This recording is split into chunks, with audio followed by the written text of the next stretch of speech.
Welcome to the Daily History Chronicle. Each day, we travel back to discover a pivotal moment that changed the world. These aren't just dates and facts. They're stories of courage, conflict, innovation, and consequence that still echo through our lives today. Are you ready to explore? Let's see what happened on this day in history. I'm Richard Backus, publisher of University Teaching Edition, and every day I get to share a piece of history that I think you'll find as fascinating as I do. Today, we're heading to Stockholm, Sweden on December 10th, 1901, the 5th anniversary of Alfred Nobel's death. As the first Nobel Prizes are awarded to recognize the world's most outstanding achievements in physics, chemistry, medicine, literature, and peace. And here's what fascinates me about this moment.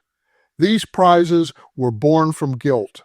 A man who became wealthy from inventing ways to destroy things spent his final years trying to be remembered for celebrating human achievement instead. Understanding how the Nobel Prizes came to exist and what they've become teaches us something important about legacy, redemption, and whether the systems we create to recognize excellence actually serve the purposes we intend. Picture this. It's December 10th, 1901 in Stockholm. 5 years earlier, Alfred Nobel died, leaving most of his vast fortune, about $265 million in today's money, to establish prizes recognizing outstanding contributions to humanity. Now, for the first time, those prizes are being awarded.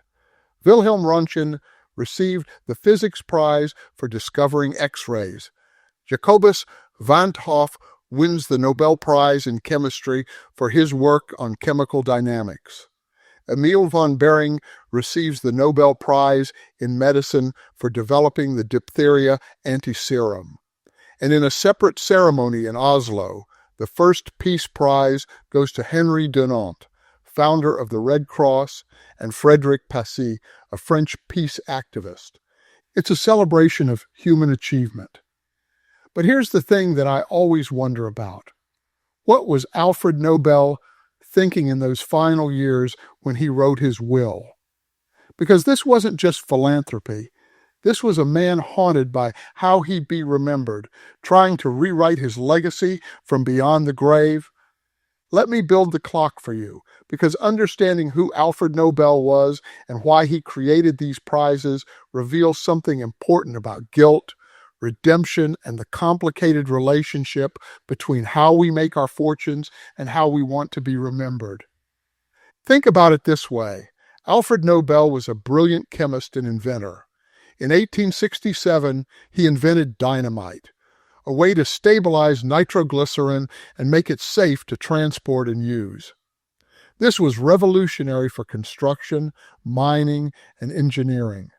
Dynamite helped build tunnels through mountains, excavate harbors, and advance industry.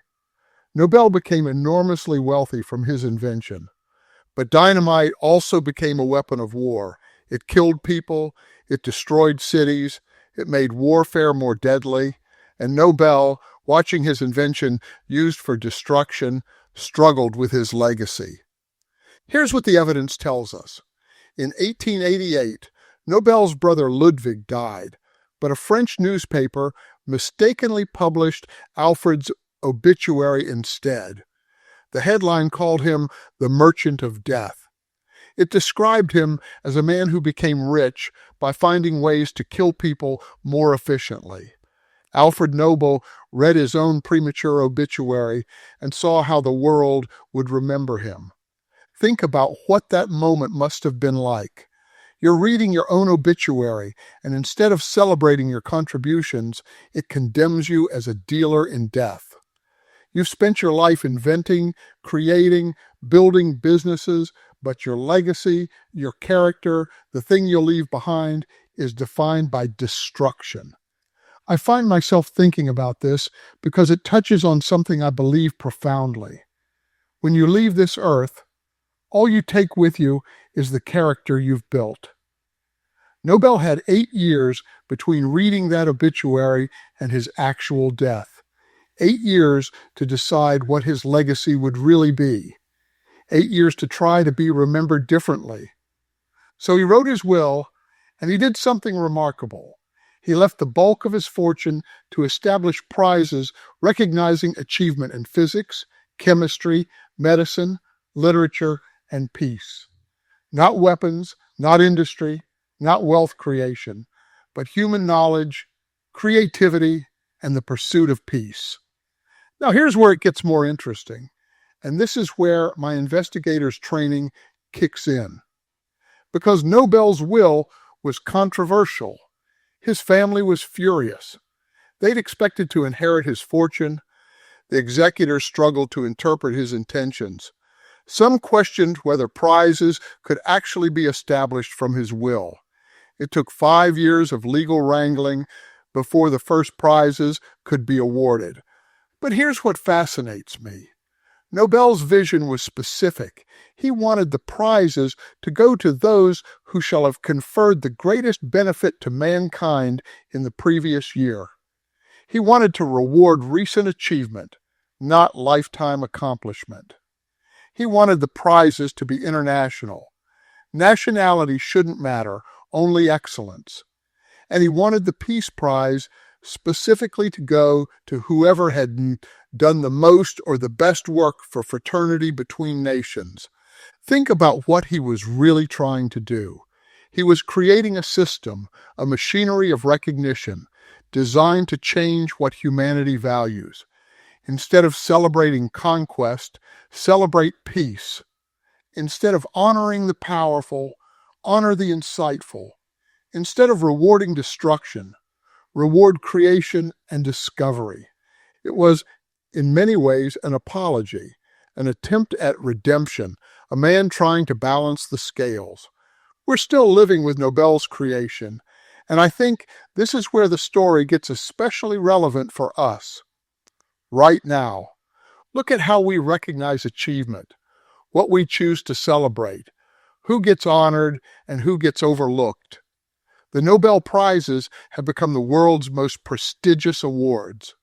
But understanding how they work, who wins them, and what that reveals about what we value, that tells us something important about our priorities and our blind spots. Here's what fascinates me. The Nobel Prizes, in some ways, accomplished Nobel's goal. They do celebrate achievement. They do recognize contributions to humanity. Winners gain fame, funding, and influence. The prizes shape what fields are considered necessary, what research gets pursued, and what causes get attention. But, and this is critical, they also reveal our limitations and biases. Think about it. For decades, women were almost entirely excluded from Nobel recognition. Marie Curie won the Physics Prize in 1903 and the Chemistry Prize in 1911, but she remained an exception for generations. It wasn't until recent decades that women began winning regularly. Why?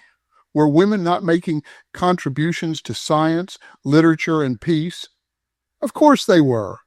But the system, the networks that identified candidates, the committees that made selections, the assumptions about who does meaningful work, had blind spots. The pattern repeats in other ways. Certain fields dominate, certain types of contributions are recognized, while others aren't. Team achievements are difficult to honor when prizes typically go to individuals or small groups. Researchers in wealthy countries with prestigious institutions are more likely to win than equally talented people working in less visible settings. Here's what troubles me.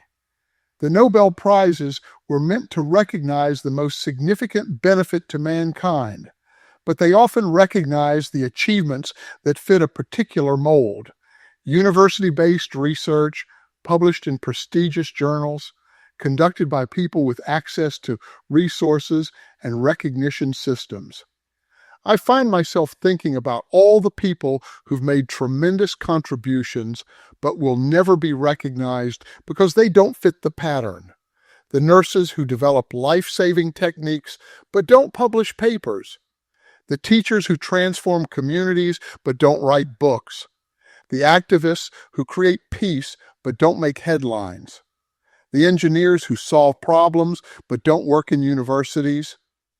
Think about the position we're in as a society. We need ways to recognize achievement. That's healthy and important. But when recognition systems have blind spots, when they systematically overlook certain types of contributions or specific groups of people, they don't just fail to reward achievement. They shape what achievement we pursue. If Nobel Prizes primarily go to university researchers, then talented people pursue university research careers. If peace prizes go to high-profile activists, then people seek high-profile roles. The incentive structure shapes behavior. The machinery of recognition guides what we do. And here's where it gets uncomfortable. Sometimes prizes create the wrong incentives.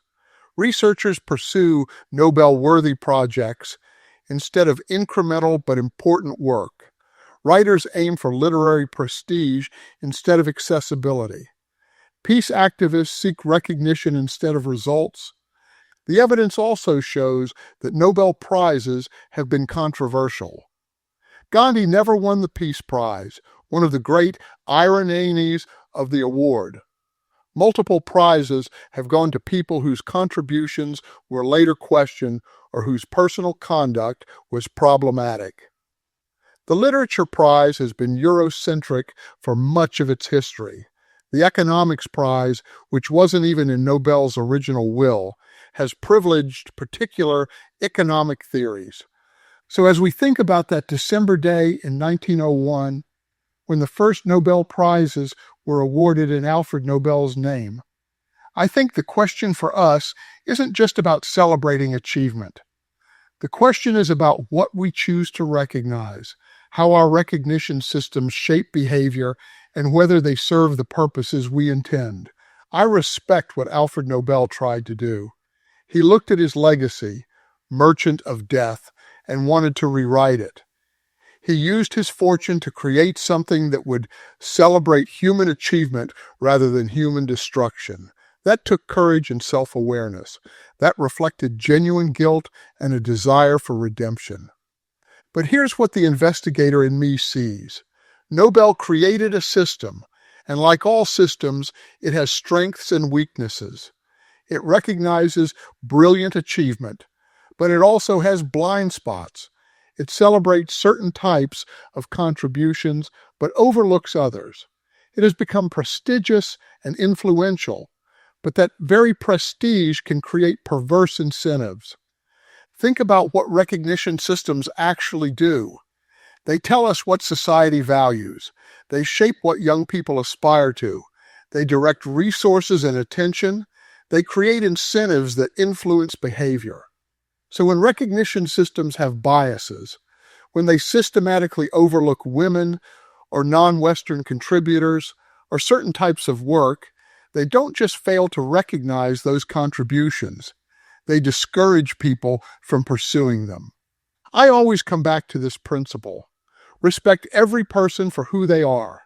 That means recognizing contributions wherever they come from, however they manifest. Not just the contributions that fit established patterns, not just the people who have access to recognition systems, but everyone whose work benefits humanity. Are the Nobel Prizes perfect? No, but they've evolved.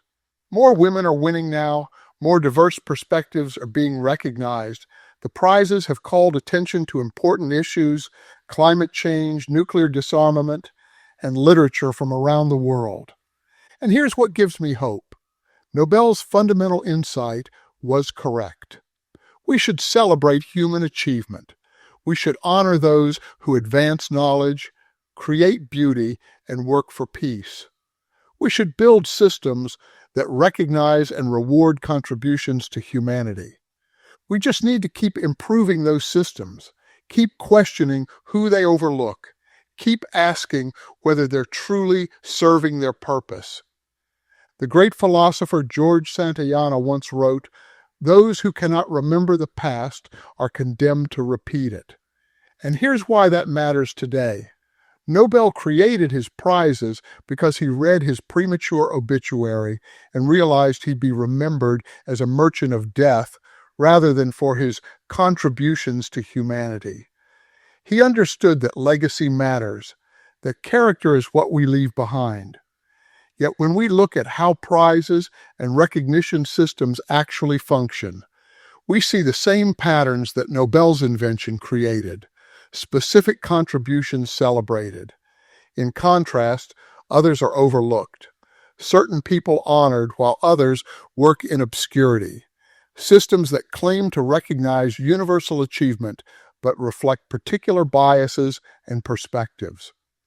If we cannot remember why Nobel created these prizes, to change what humanity values, to celebrate creation over destruction, and if we don't continually reform our recognition systems to eliminate blind spots and biases, we're condemned to keep missing the contributions of people who don't fit established patterns. The question isn't whether we should recognize achievement. The question is whether our recognition truly serves humanity or just reflects existing power structures. I'm Richard Backus, and this is the Daily History Chronicle. Tomorrow, we'll explore another moment that shaped our world.